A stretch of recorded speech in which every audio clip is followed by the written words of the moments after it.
Good day. Today I am presenting end-stage renal disease. My reference as always is Tintinalli's Emergency Medicine.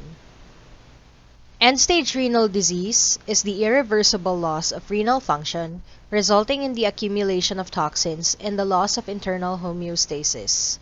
Uremia, the clinical syndrome resulting from ESRD, is universally fatal without some form of renal replacement therapy. At present, renal replacement therapy consists of two basic modalities: renal transplant and dialytic therapy, either hemodialysis or peritoneal dialysis.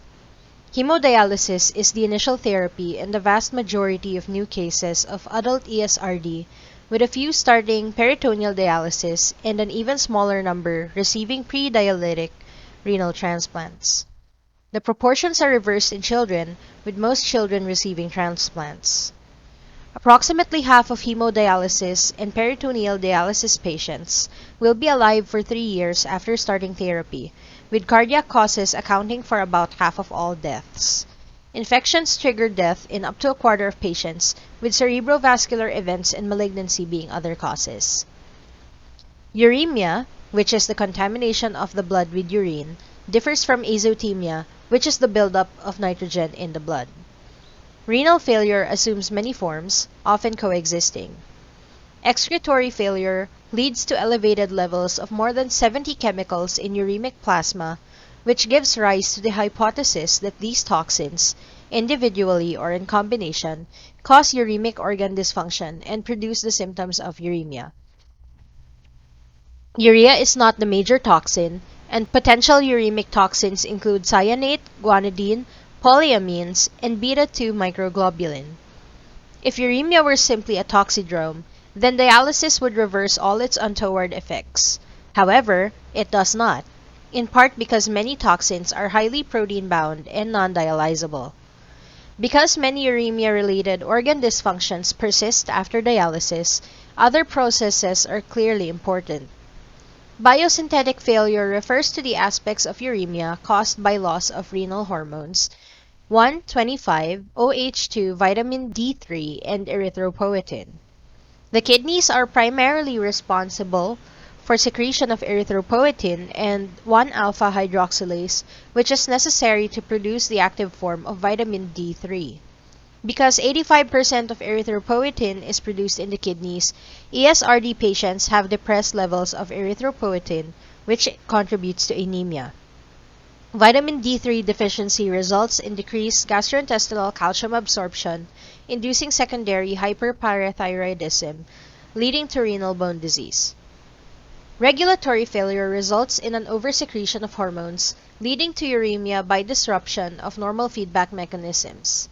The uremic state produces excess free oxygen radicals, which react with carbohydrates, lipids, and amino acids to create advanced glycation end products linked to atherosclerosis and amyloidosis in ESRD patients. This may explain the progressive nature of the atherosclerosis and amyloidosis seen in ESRD patients. Clinical features of uremia and dialysis may be divided into neurologic, cardiovascular, hematologic, gastrointestinal, and renal bone disease. For neurologic features, these include uremic encephalopathy. This is characterized by cognitive defects, memory loss, decreased attentiveness, slurred speech, reversal of sleep-wake cycle, asterixis, seizure, coma, symptomatic improvement with dialysis. Dialysis dementia entails progressive neurologic decline and the failure to improve with dialysis, and it is often fatal. Subdural hematoma may present with a headache, focal neurologic deficits, seizure, and coma. And peripheral neuropathy can present with singultus or hiccups, restless leg syndrome, sensory motor neuropathy, and autonomic neuropathy. Cardiovascular manifestations include coronary artery disease, hypertension, which may be essential hypertension, glomerulonephritis derived from renal artery stenosis or from fluid overload. Heart failure may also result from fluid overload, uremic cardiomyopathy, or high-output arteriovenous fistulae. Pericarditis may also happen, and the patient is uremic. It is often dialysis-related, and pericardial tamponade may be a sequela. Hematologic manifestations include anemia, through decreased red blood cell survival and decreased erythropoietin levels.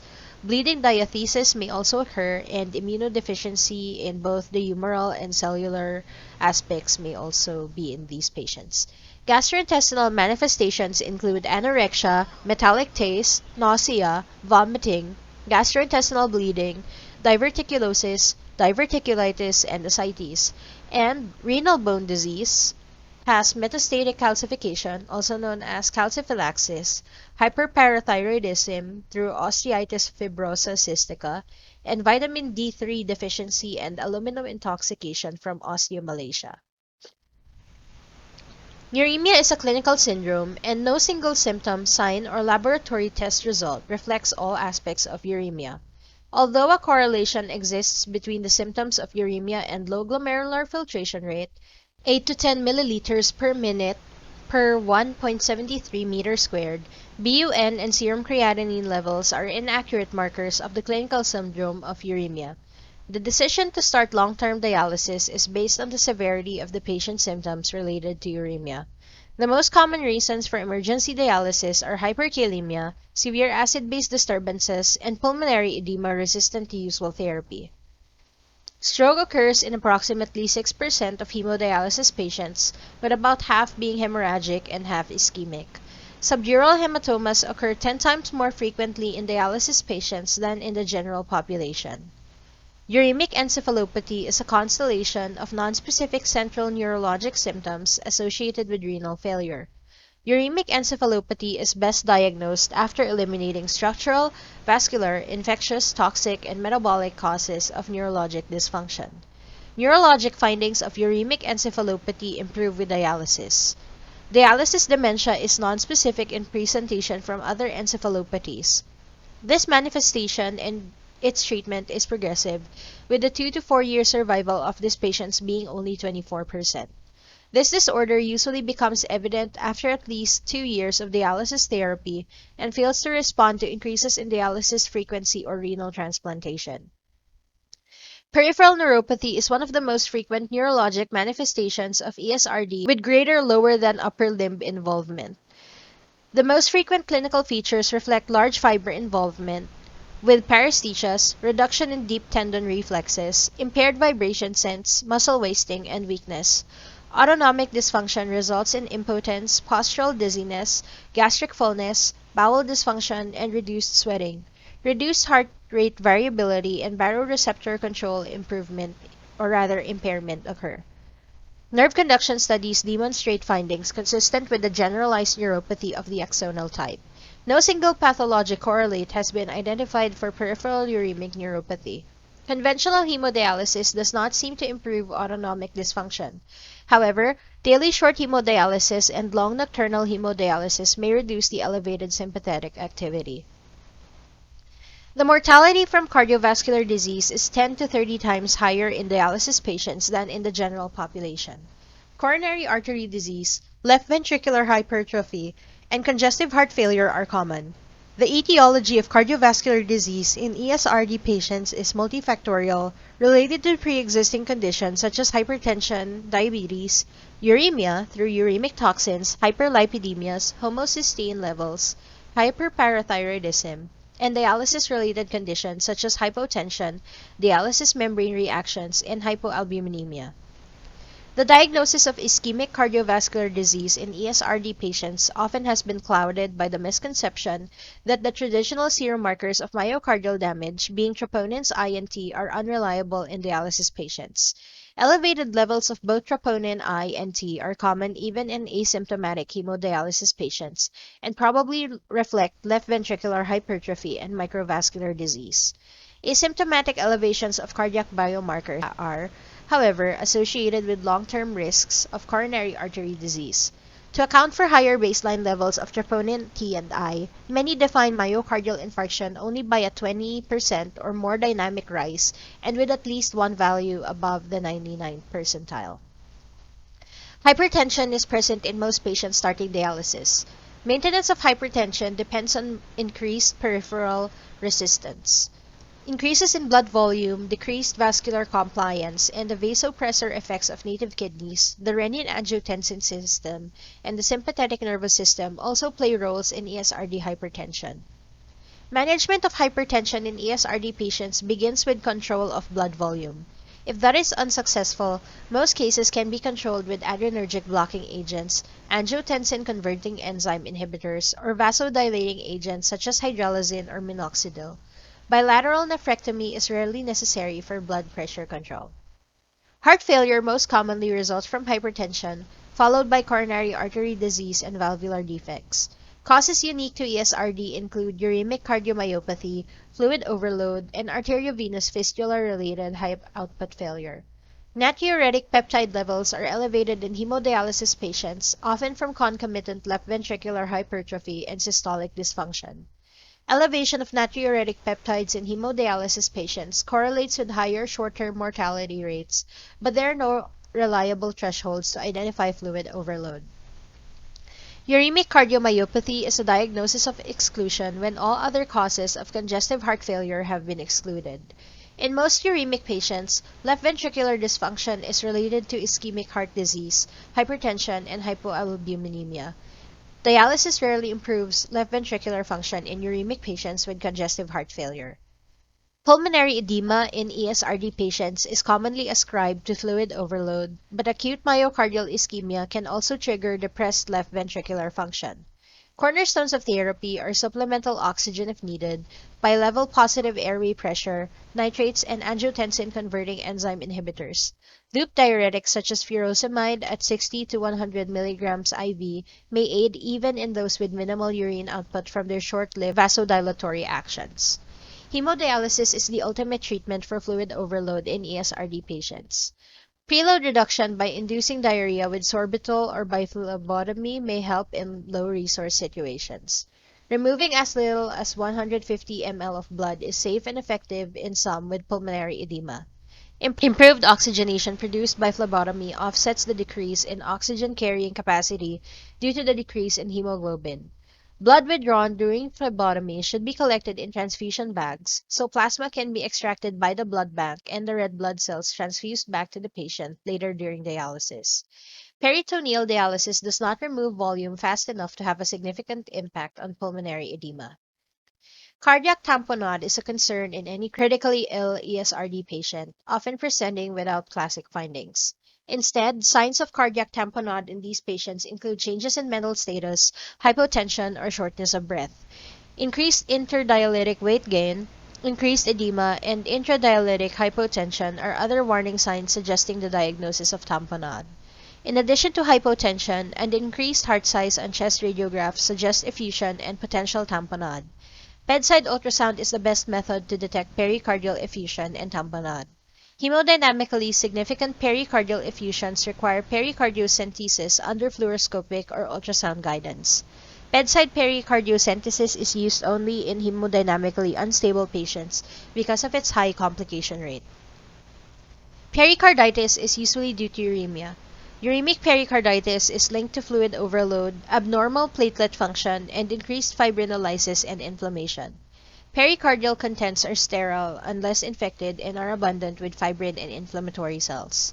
Uremic pericarditis causes pericardial friction rubs, which are louder than in most other forms of pericarditis, often palpable, and frequently persist for some time after metabolic abnormalities have been corrected. BUN level is nearly always more than 60 mg per deciliter. One of the unique features of uninfected uremic pericarditis is that inflammatory cells do not penetrate into the myocardium, so typical EKG changes of acute pericarditis are absent. Most often, the EKG demonstrates associated abnormalities such as left ventricular hypertrophy, ischemia, and metabolic abnormalities such as hyperkalemia and hypocalcemia. When the EKG has features typical of acute pericarditis, infection should be suspected. Dialysis-related pericarditis is most common during periods of increased catabolism, such as trauma and sepsis, or inadequate dialysis due to missed sessions or vascular access problems. The pathophysiology of dialysis-related pericarditis is the buildup of middle molecules and hyperparathyroidism. Dialysis-related pericarditis is more common during hemodialysis than during peritoneal dialysis, although now somewhat less frequent because of improved dialysis techniques. Fever and malaise are more common in severe than in uremic pericarditis. Pericardial effusion is one of the most important complications and tends to be recurrent. Due to the recurrent nature of dialysis pericarditis, adhesions and fluid loculations are common, which complicates the interpretation of echocardiographic scans and images obtained using other modalities. Management of uremic and dialysis-related pericarditis in patients with hemodynamically stable condition is intensive dialysis.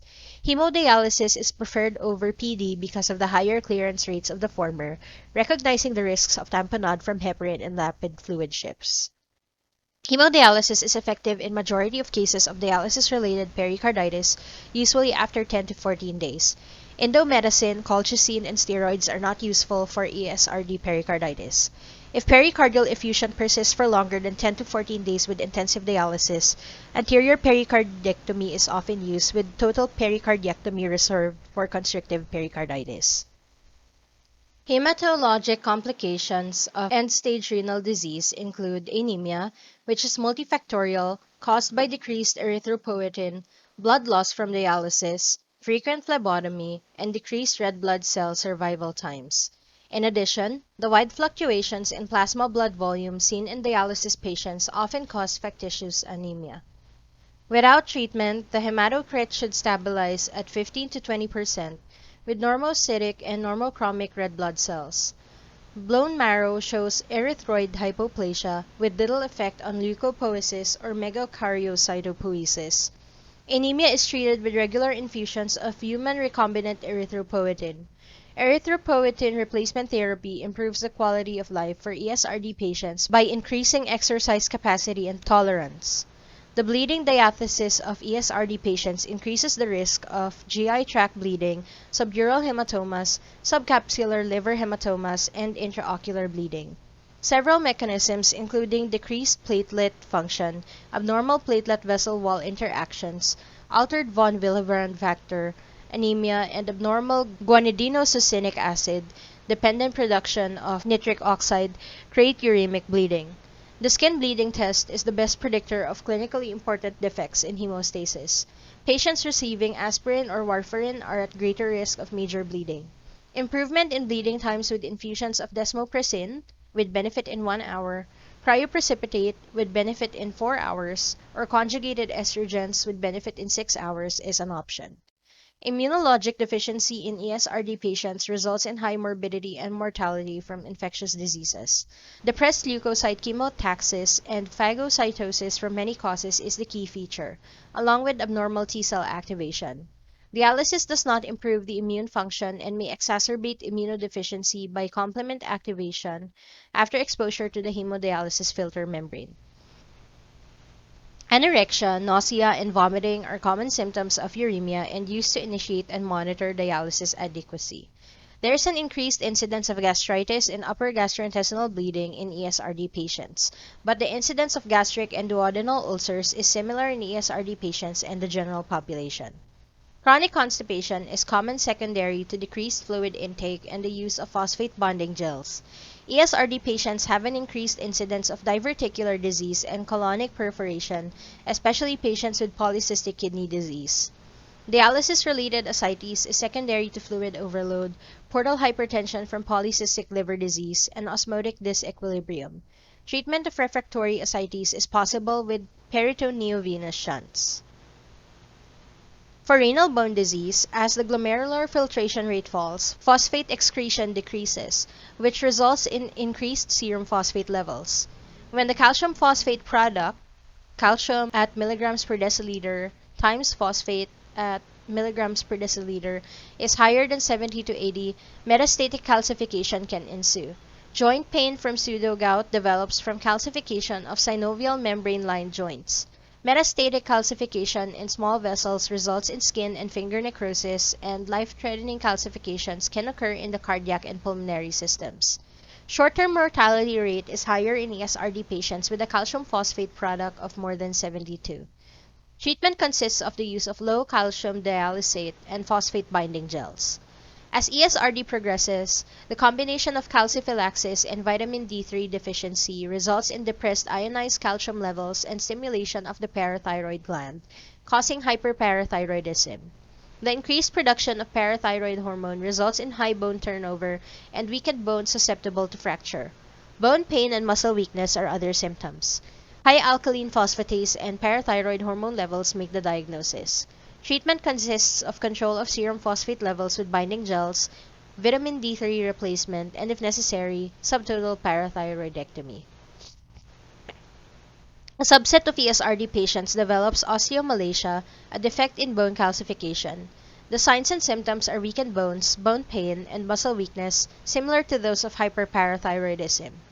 Osteomalacia is characterized by low to normal alkaline phosphatase levels and low parathyroid hormone levels.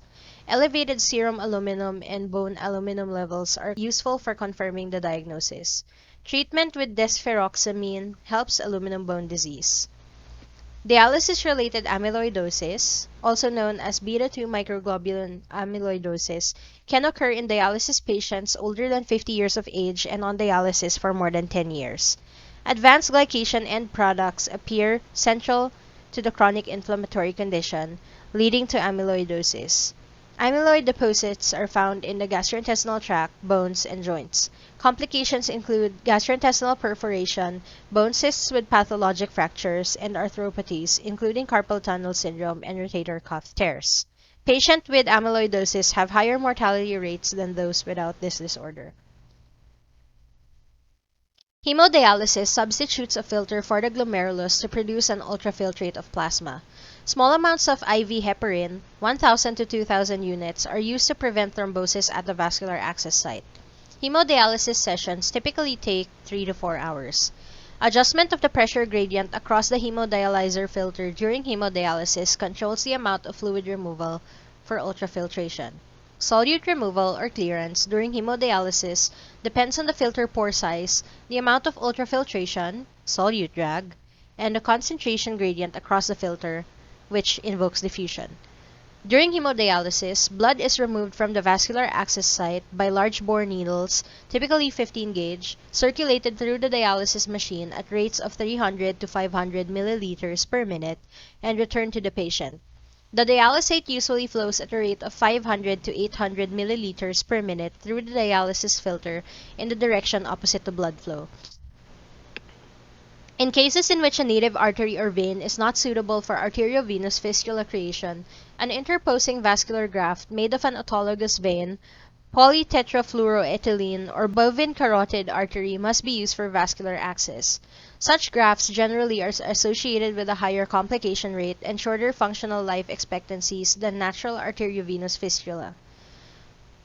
A third form of vascular access for hemodialysis is the use of tunneled cuffed catheters. The most common site for tunneled cuffed catheter placement is the right internal jugular vein. Because of the cuff, tunneled cuffed catheters should not be removed by pulling. Complications of vascular access account for more inpatient hospital days than any other complication of hemodialysis. The most common complications of hemodialysis vascular access are failure to provide adequate flow at 300 ml per minute and infection. If referred to the emergency room for inadequate access flow that impairs dialysis, missing a single session should not result in uremic encephalopathy, allowing emergency dialysis for those with hyperkalemia and fluid overload in the emergency room. Thrombosis and stenosis of the vascular access are the most common causes of inadequate dialysis flow. Grafts generally have a higher rate of stenosis than do fistulae. Stenosis or thrombosis presents with the loss of bruit and thrill over the axis. Stenosis and thrombosis can be treated within 24 hours by angiographic clot removal or angioplasty. Thrombosis of vascular access can also be treated with direct injection of alteplase, usually in conjunction with a vascular surgeon. Vascular access infections occur in 2 to 5% of arteriovenous fistulas and approximately 10% of grafts over their functional lifetimes. Patients with an infected access often present with fever, hypotension, or an elevated WBC count. The classic signs of infection of pain, erythema, swelling, and discharge from an infected vascular access are often missing. Dialysis catheter-related bacteremia is a very common and potentially life-threatening condition.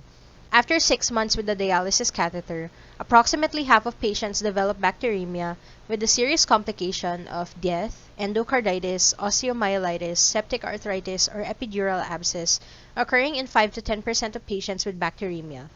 Most authorities prefer a trial of IV antibiotics in an attempt to maintain the dialysis axis before removal, the latter often done if there is ongoing fever after 2 to 3 days of antibiotics.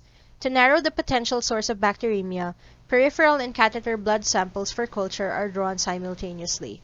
A fourfold higher colony count in the catheter blood culture than in the peripheral blood culture suggests catheter as the source of bacteremia.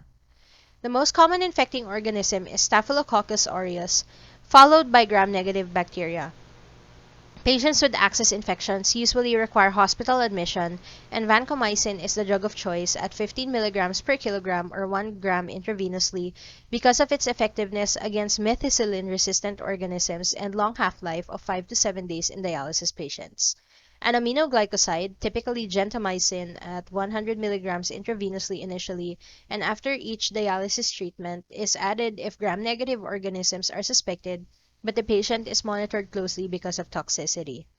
Alternatives or adjuncts to IV antibiotics include removal and delayed replacement of the catheter, catheter exchange over a guide wire, and the use of antimicrobial or citrate lock solutions, although limited controlled data exists.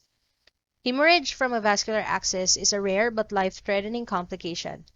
Hemorrhage can result from aneurysms, anastomosis rupture, or over-anticoagulation. Control bleeding immediately with manual pressure applied to the puncture sites for 5 to 10 minutes and observe the patient for 1 to 2 hours if ceased. Further options for control of hemorrhage are as follows. One technique is to direct pressure to the hemorrhage site using gloved finger initially. You can hold pressure for 10 to 5 minutes minimum, longer if needed. Absorbable gelatin sponges soaked in reconstituted thrombin or chemical thrombotic placed directly on the hemorrhage site. Apply pressure after application for 10 minutes minimum. Protamine given at a dose of 0.01 mg per unit of heparin dispensed during dialysis. However, if the dose of heparin is unknown, protamine 10 to 20 mg will be sufficient to reverse the typical 1,000 to 2,000 units of heparin given at dialysis. Desmopressin acetate at 0.3 microgram per kilogram IV can be used as an adjunct, but consultation with a nephrologist or vascular surgeon may be required. A tourniquet proximal to vascular access is a temporizing measure only while awaiting urgent vascular surgery.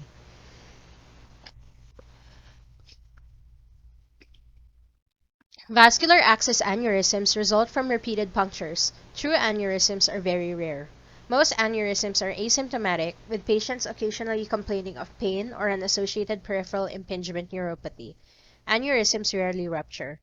Vascular access pseudoaneurysms result from subcutaneous extravasation of blood from puncture sites. Signs are bleeding and infection at the access site. Arterial Doppler ultrasound studies identify any aneurysm or pseudoaneurysm, and if detected, a vascular surgeon should be consulted. Vascular insufficiency of the extremity distal to the vascular axis occurs in approximately 1% of all patients. This Steele syndrome is the result of preferential shunting of arterial blood to the venous side of axis. Signs and symptoms are exercise pain, non-healing ulcers, and cool, pulseless digits.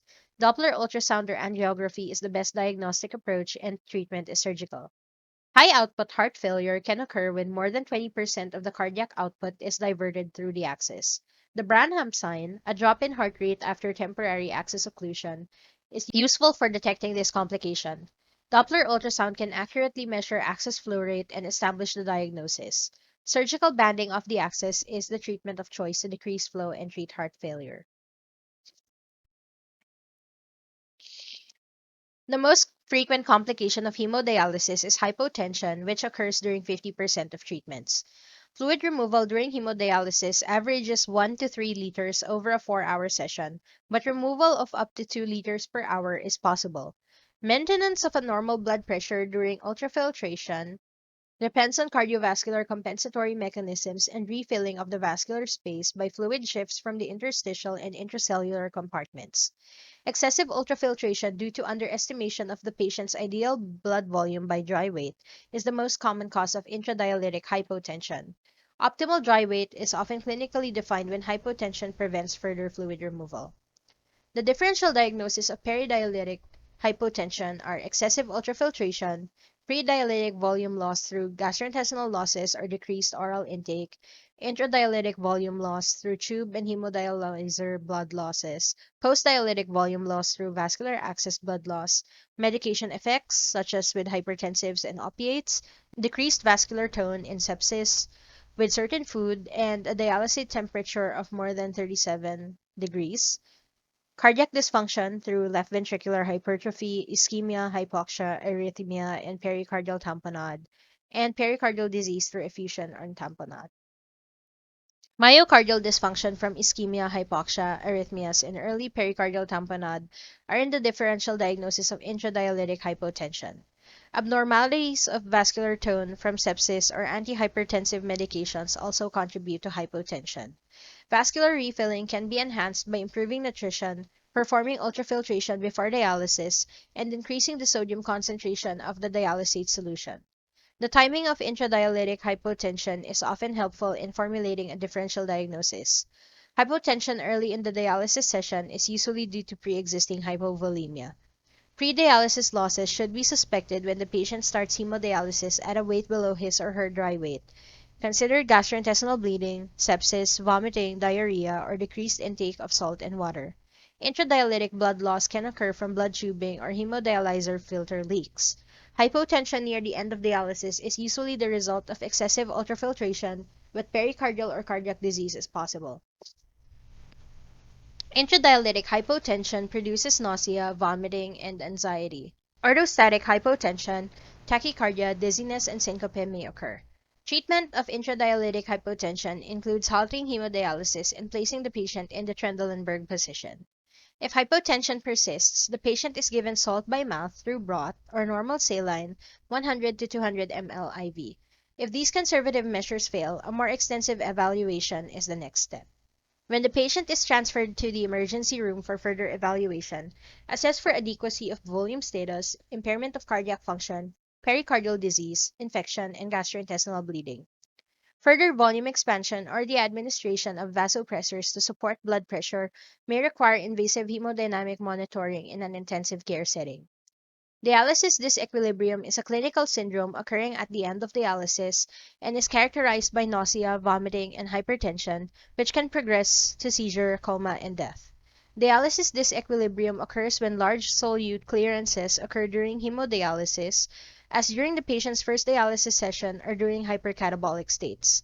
The cause of dialysis disequilibrium is believed to be cerebral edema from an osmolar imbalance between the brain and blood. During high solute removal, the blood has a transiently lower osmolality than the brain, which favors water movement into the brain and causes cerebral edema.